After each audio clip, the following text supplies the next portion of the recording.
We appreciate it. One thing I got to cover tomorrow. If you do not know, tomorrow afternoon at 2 o'clock is the Unstoppable press conference. It is our lineup from April through June. All the fighters will be there, and we'll be announcing those big fights tomorrow at the MGM Grand Garden Arena, 2 o'clock. Who has the first question?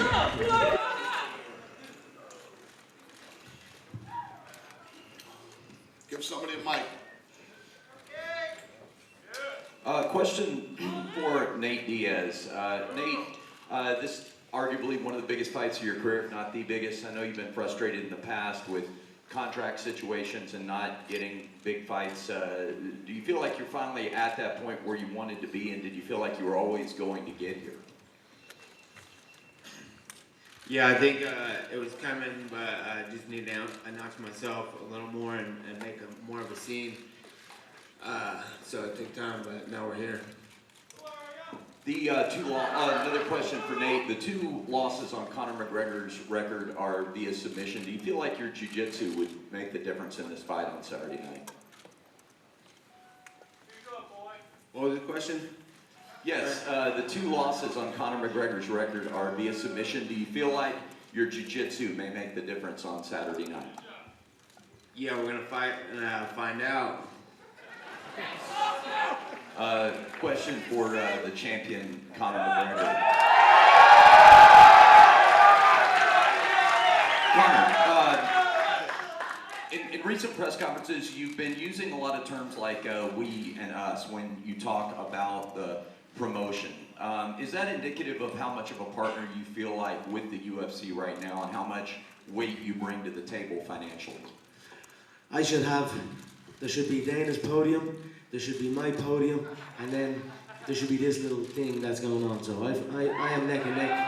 I bring a hell of a lot to the table. Press conference, you were promising to launch an investigation into who was running the poster department. Did that investigation conclude? Has somebody been held accountable? You seen the new poster, right? I mean, straight away, there was a new poster created, rightfully so. You know, I spoke sense, they listened, and the poster department got it together. So I was very pleased with that. You know, once the work gets done, you won't hear from me. And if I can, one quick question for the ladies, Holly and Miesha. Holly first, if I can. Holly, in your preparation for this fight, do you feel like Miesha Tate is the best pure wrestler that you have trained to face, and did your training reflect that leading up to this camp? I think out of the division, that's definitely her background, but she's still not afraid to get into, the jiu-jitsu scrambles. She's still not afraid to be in the clinch. She's still not afraid to stand and bang. So I just want to be ready for whatever, wherever the fight goes, I want to be ready for it. I don't want to just be, as long as it's on the feet, I'm fine. I want to be ready for wherever the fight goes.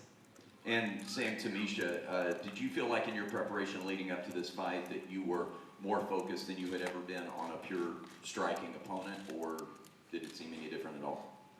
Well, you can't be too focused on one thing because this is MMA, so you never know what to expect, and I've learned that through time and time again. I didn't think that Sarah McMahon would go out there and hit me so hard with an overhand right, so you have to be prepared for everything and anything in this sport, and I'm sure there's more tools that we haven't seen from Holly, so I'm prepared for everything. Thanks. For Nate, please. Him bulking up and getting ready for 170. You fought in the welterweight division before. As you've seen him this week, you kind of sized him up. What do you think? I mean, does he match up with those guys size-wise, strength-wise, and do you think he can compete at 170 pounds? We'll see what happens. I don't know. I fight 170 before too, and I felt great. I felt faster, better, stronger. So he'll probably feel the same way coming up in weight, but I felt great at this weight too. So that's my thought. Thanks, Nate. And for Conor, we've never seen a guy make the kind of moves that you're making. A featherweight champion moving up, 2 divisions to take a fight. Tell us what it is. What is it about you? What is it about other people that you're willing to take these type of challenges where we've never seen somebody in the past say, I'll take that type of risk? I don't know. There's a lot of people that play it safe in the game. I think there's many scared pussies in the fight game, if I'm being honest. They don't take risks, and people who don't take risks will never climb to that next level. I take risks all the time. Every single fight I've taken a risk, and I continue to do so. The fans show up here every time. They pay their hard-earned money to travel across.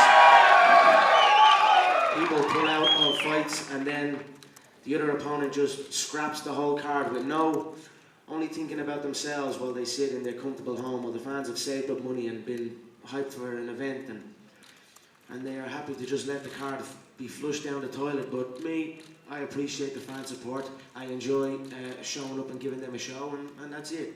And I love to fight. I love to fight. This man, let's see can he fight. You know, let's see can he bring a fight. He's talked a lot. You know, he has talked subtly. There's been subtle digs See me fight. There's See subtle me digs on over the fire. years. But now, as the fight comes closer, he's like a scared little boy, trying to pass the spotlight off. Trying to pass the spotlight onto Nick, trying to pass the spotlight onto Hickson and his son. Bullshit, they got Even that little opinions on you skinny, too. They even got that their little opinions on skinny you twerp, too. even that little skinny twerp that he does the open workout. He even tried to plug him at the last press And conference. he'll beat your ass too. Exactly, he's trying to Fuck you he's up trying to too. pass the limelight. That's what a man does when he's scared. He tries to he shies away and tries to pass it on. So that's what you're seeing with Nate. But he's talked a lot previous, said he was going to do this and going to do that. Now we're up here, we're doing this, and he is saying absolutely nothing. He's sitting in a loose chair. So let's see what he's got. He has a bully mentality until a real man shows up. Like Mike Tyson said, he's scared of a real Fuck man. John Anik. Fuck you. How about that? Just real quickly, if I could, for Dana. Dana, we were talking with Conor yesterday. I know he's got a big challenge in front of him here, but we were saying, if you win here, what makes sense? He says, honestly, a welterweight title fight might make a lot of sense. We don't know when Dos Anjos is going to be back. Would you be open to considering him fighting for the title at 170 pounds, or is that too much even for Conor McGregor? I'm open to whatever he's considering doing. I mean, if he wants to fight at 170 and he wants to fight Robbie Lawler, Conor is tough to deny these days. So, nobody's ever done this. 145 pounds going to 170, and it's one of those things when you talk about these guys that when the money's in the bank and all the things are going on, they have all this opportunity. Conor really does step up and fight anybody, anywhere, anytime. It's impressive, it's fun, and this is what makes you love the fight business. Question for Holm. I feel like every fight has a lot of pressure because I put it on myself.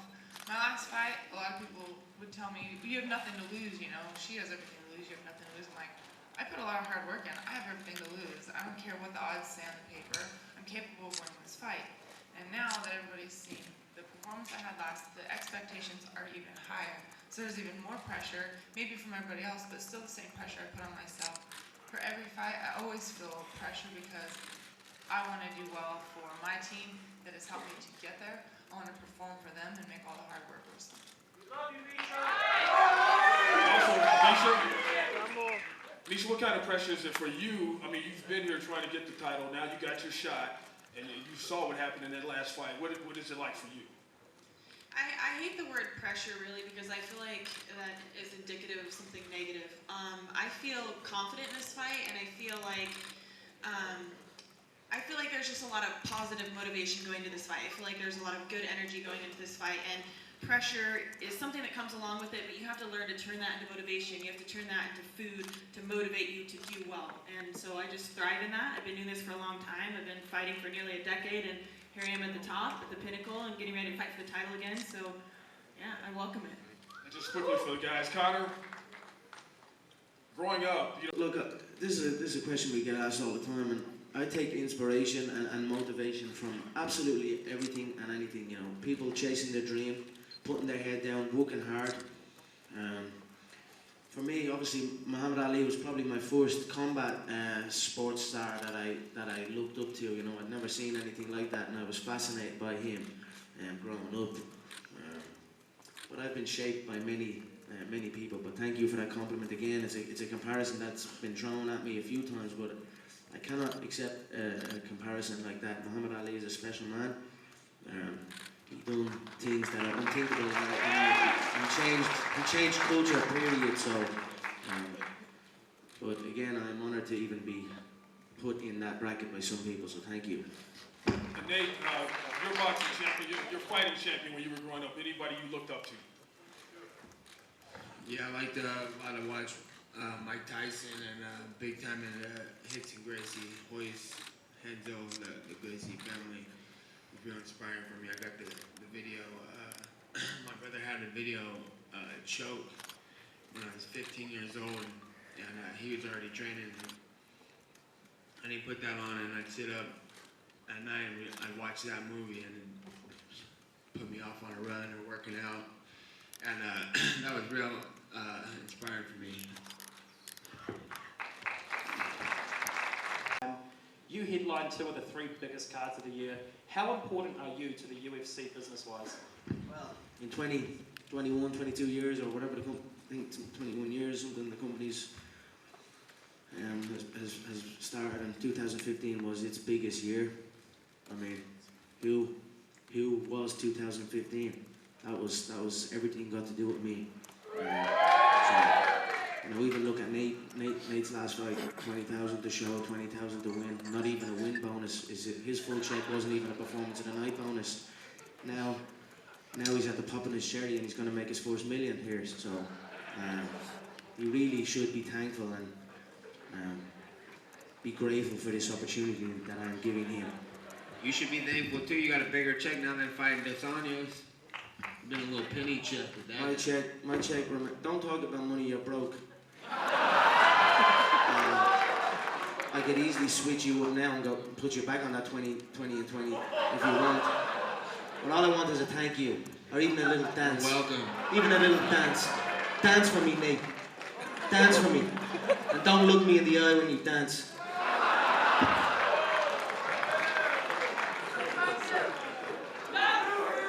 So we saw last year, so they passed the $600 million mark. Still a long way to go with the big 3 professional sports leagues in North America, with the $1 billion mark perhaps being the next big one. Can one person take the UFC past that $1 billion mark? And if so, are you the man to do it? So last year the UFC passed $600 million for the first time. Still a long way to go in terms of the other major North American sports leagues, with $1 billion perhaps being the next big mark. Can one man get the UFC? 100%, and I am that man. I am that man. I mean, if you look at the analytical evidence, the numbers continue to rise on all channels, even the embedded series. The numbers keep, although the platform is stagnating a little bit. I think it needs to go a different route on that one. But all the channels and all the numbers continue to rise. The gates, the pay-per-views. You're damn right I'll hit that billion mark. I mean, I did say I would do it, and I will do it. You know, I'm not trying to be bigger than nobody or do. I'm just trying to be me, and I am with this company. That's it. The UFC. It's a company and a promotion that I've been passionate about. It got me. This company got me into the game. So to be rising up and to be neck and neck is where I want to be. Maybe in time I will climb and take that lion's share of the pie, but we will always be still together. You know, I will be with Zuffa until the day that I walk away from the game, 100%. And for just a couple for Holly. So when you knocked out Ronda Rousey, you didn't just take the bantamweight title, you took out one of the promotion's most popular fighters they've ever had. Has there been more pressure for you, or have you felt more pressure this time, being the champion and having to take more of that promotional load? I guess I really don't think about it too much. I just want to go in and win. That's what I went for my last fight, and that's what I want to do for this fight. And I think in doing so and being passionate about winning, that's what I want to do. I love to fight, and that's what I'm here for. So I think with that passion, that shows in, you know, the performance, and in turn, that does something good for the company, for the sport as a whole.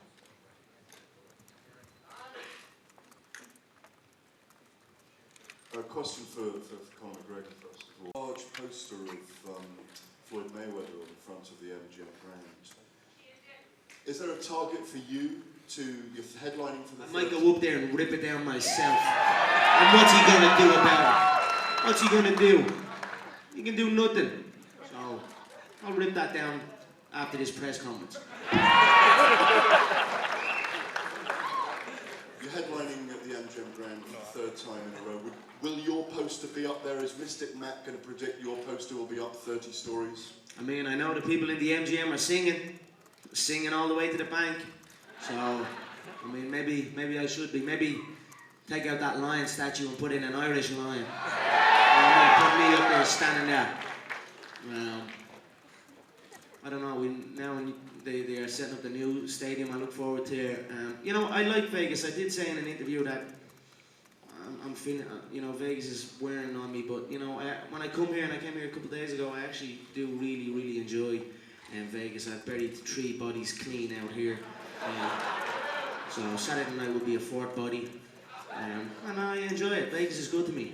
The dirt is clean. You can scoop it up and stuff bodies in there easily. So I will continue to do that.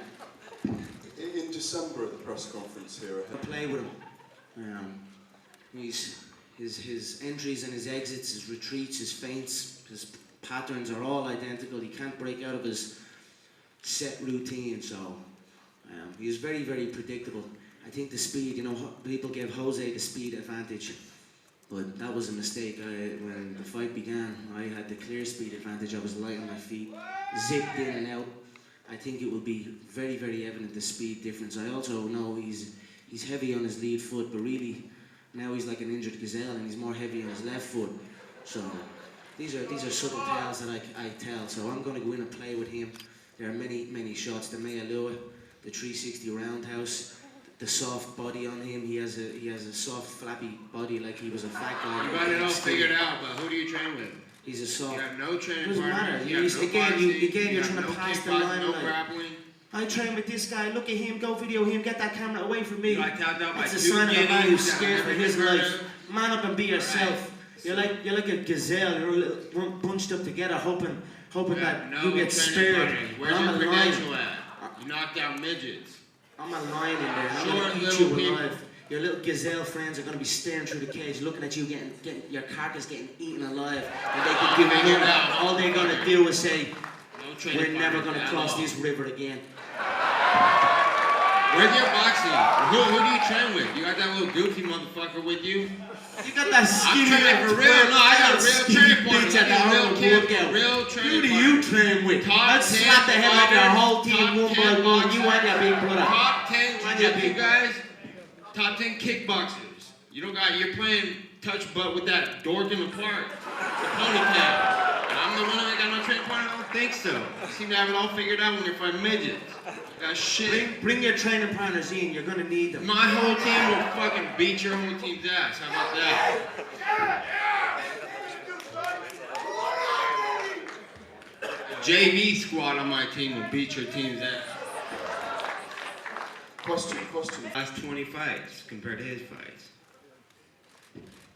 Final question for Conor. Conor, you've talked about your 2 breakfasts. You know, that you've been able to munch on steak. You don't have to worry about what you're eating this week. Has this been the easiest fight week of your career in terms of preparing for weigh-in day? It's certainly been enjoyable. It's been different, you know, to wake up and to have a choice of food and to be able to eat out. And, you know, I'm almost living just a normal... I feel like this is just a training week, a spar. This feels like a spar to me. It will feel like a spar on Saturday night when I go in there. There's been no adjustment of any kind. It's simply going in as I am. And that's a very beautiful feeling, you know. That is ultimately what it should be. And that's why when Nate was crying about the weight, he wanted 160 and he wanted 165. I said, relax, Nate, eat that extra meal and go 170. So I said yes to 155. You While they didn't. procrastinated, then I said 170. Dana, did he say yes to 155? Yes. Did he say yes to 155? Oh, there you go. That's it. There you go. There you go. 170.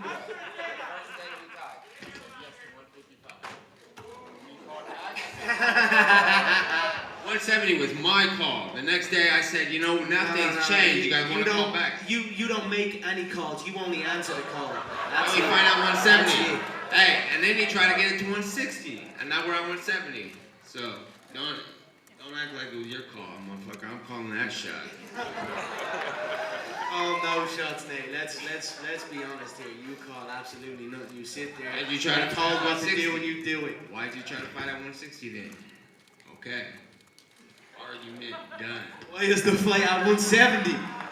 I said 170. Cause I called it. Because your fat ass needed to get comfortable. I want you to Motherfucker, you can need a fight. You need a fight in a week. That's why. Question for Dana White. Dana over here. And heard that Rafael dos Anjos was out. Did it ever cross your mind to try and convince Conor to maybe not take the fight this weekend and just wait until UFC 200 for the bigger show? Listen, as soon as we called Conor and told him that Dos Anjos was out, he said, I'm going to the gym right now. I'll fight anybody. Call me tomorrow and let me know who you thinking.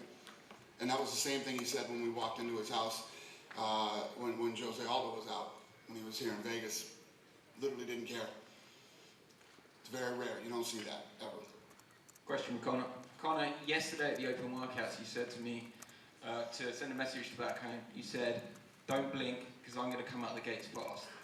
What would you actually prefer on Saturday night? A 13-second knockout or a longer fight where you can showcase your skills? You know, skill-wise, I made a big jump from the Mendes performance to the Aldo performance. I felt technical-wise, and from the Aldo fight even to this also.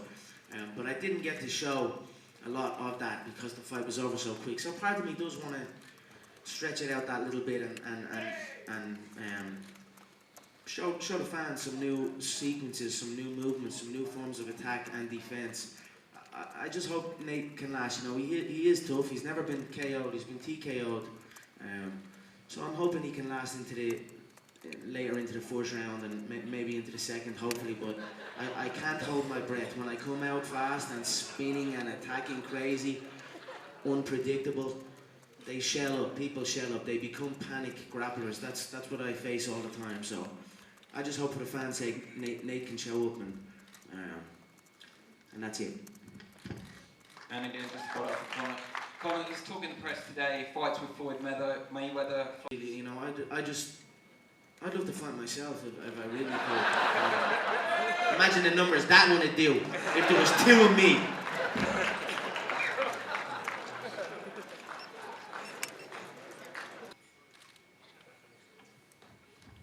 I get paid better. Okay. And you mentioned that you think that they had an inkling that this was going to happen, that they kind of knew before the whole thing materialized. Did you have an inkling as well? Did you have a feeling that RDA would pull out and that they would call you eventually? I wasn't gonna sit around and wait for it or anything because they call me for every time somebody pulls out on this guy. I think they were a little more aware they were fighting me than I was aware they were gonna fight him. But I was aware I was gonna fight him eventually anyway. So. Is there any truth to that, Conor? Did you have an inkling as well that this would go down like it has? All you had to do was look at the Sanyos. Look at him sitting up there at that last one.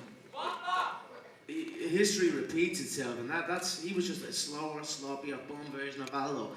Mentally weaker, physically slower, sloppier, everything. So it was obvious it was going to happen almost. You know what I mean? And I told them all I always tell them, prepare, because people pull out on me. People don't go through a full camp with me. It's especially people of that caliber. So Nate had an idea in his head, like I had an idea in my head, that something can happen and we can fight anybody. That's what this game is, you know. People run scared all the time. You know, Nate is always talking about people don't want to fight him and they're scared to fight him. He's right, like the likes of Pettis and all these people, they are probably running from him, but I've hunted him down. I stalked him like my prey. And now I have him, and Saturday night I will eat his carcass in front of his little gazelle friends, and they can do absolutely nothing. And Conor, in December when he went on the mic after his win, watching that live, and if so, what did you make of, in particular, his comments that, you know, you're taking everything that he's been working for and whatnot? I enjoyed the outburst. You know, it was real from him. It was coming from a real emotion, and you could see that, and I enjoyed it. But as far as me taking everything he's worked for, I am a workhorse. I have worked and built and climbed this ladder through hard work and through dedication. So I have taken nothing from nobody. I have built myself up and become who I am through myself. So, but I enjoyed it. I thought it amused me and it. Yeah, maybe they were just giving everything I worked for to you. Say what? Maybe they're giving all that shit to you. I've KO'd The real everybody I workforce fought. is right here. I I've been KO hustling everybody I this fought. motherfucker. Real work. I get in and I knock people out, break records, work non-stop, play the game, and run the game. You know, he's sitting, complaining and whining, and the game is past him, and he feels bitterness towards that. That is what happens to somebody. You know, when they have that mindset, they slip down. But I have taken nothing from nobody. I have came up and built through my own. So, but the whole outburst amused me, and it got him here. It made him that paycheck. So, congratulations on that one. Okay, and one last quick one for you, Conor. I couldn't help but notice, and have your hair, and this was sort of a something turning in your mind, like you were going back. TMZ covered it, I thought. Did they? I missed that one. I don't know, but they are these days. I mean, what does it signify? Well, it signifies nothing, man. Okay. I was looking in the mirror saying, don't want to wake up, my hair's fucking annoying me. See you later. That's it, you know what I mean? But that's all it signifies. I mean, I didn't like my hair that day, so I shaved it. So I grow it back and hopefully I like it when it grows back. Fair enough.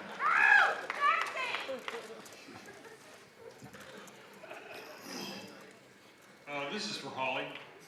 Holly, I know you're confident anytime you step into whether it was the ring or the octagon.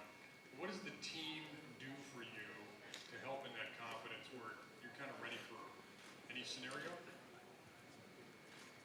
I truly feel like I train with the best team ever. And it's not just, this fight. It's not just one fighter. I'm surrounded by a lot of champions in our gym, and it drives me. It makes me motivated to want to kind of just show them what their support for me and their time in me has done. And I feel like when you're surrounded by greatness, how do you not feel like you're ready for something great? And I wouldn't. There's no way I would be able to be where I'm at without them. They push me every day. They know I want them to push me. I don't want it to be, going soft on me in practice. That doesn't help me at all. They push me hard and it helps me be prepared. Holly, why was it important to take this fight before perhaps a rematch with Rousey? I was open to the rematch with Rousey. I just said, I don't want to say that maybe she'll be ready in June, or maybe she'll be ready in November, or maybe she'll be ready.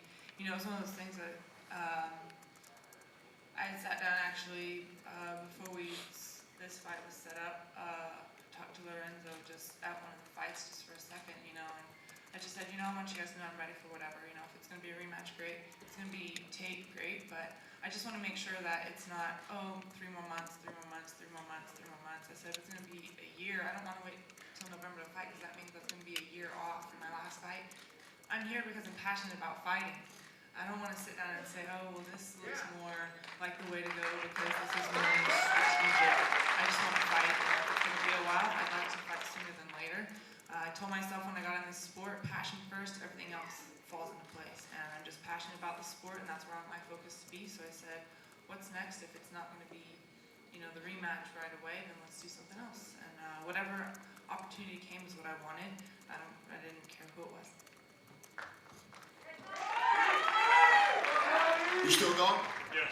Go ahead. Miesha, what's this time like where you're so close to an opportunity to perhaps win the title? It's pretty awesome. I'm enjoying it. I learned that I can't take this kind of situation for granted. You never know. It's not every day you get a title shot.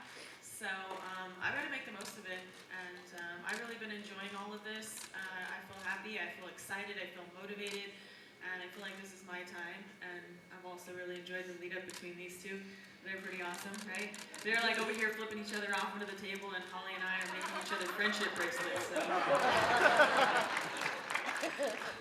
I'm having a great time.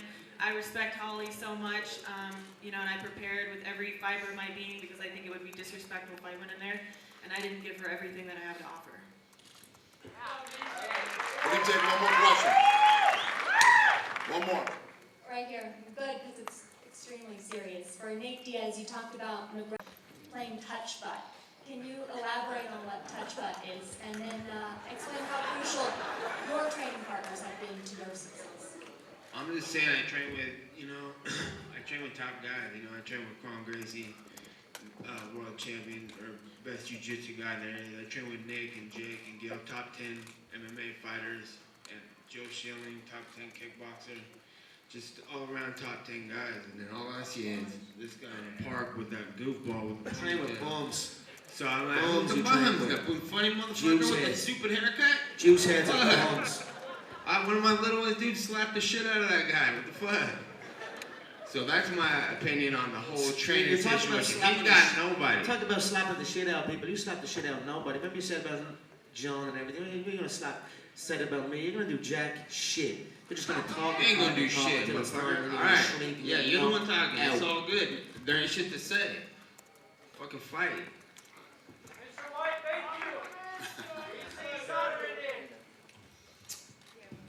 She done? Was that the end of your question? That's all I got.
Bonita, y seguimos con el único y original Festival de Mariscos. ¡Ay, déjeme decirle! Estas ofertas son por toda la cuaresma. Camarón grande, 26.30 del Pacífico de México, $5.99 la libra. Queso fresco ranchero, $2.99 cada una. Agua Nestlé, paquete de 24, 3 por $8. ¡Ay, no se preocupe! Estas ofertas son por toda la cuaresma. Vamos a la bonita.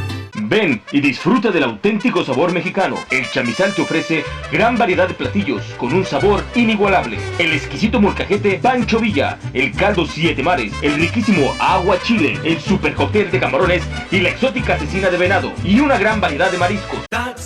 Es temporada de taxes y muchas veces no sabemos a dónde acudir. Luis tuvo una mala experiencia en el 2011. Por tratar de ganar el sorteo de una camioneta, no recibió su reembolso, pero sí una auditoría. Y en el 2012 le prometieron $10.000 que nunca recibió y lo estafaron cobrándole $500 por su preparación. Miles de contribuyentes son víctimas de fraude cada año. TaxMax te da más. Te ofrecemos tu estimado gratis. Visítanos o llámame al 943-8886. San Pedro Store, ahora más grande que nunca. San Pedro Store, ofreciendo gran variedad en productos naturales como rábano yodado, Vital Fuerte, Bedoyecta, Vitacilina, Neurobión, Sucrol, Cicloferón, crema, champú Crece, champú de Chile, champú para los piojos. San Pedro Store con 5 localidades. Estamos al norte de la Ranch, esquina con Washington, a un lado del Chamizal. Para más información llama al 638-2666. Es San Pedro Store. Ahora, tío.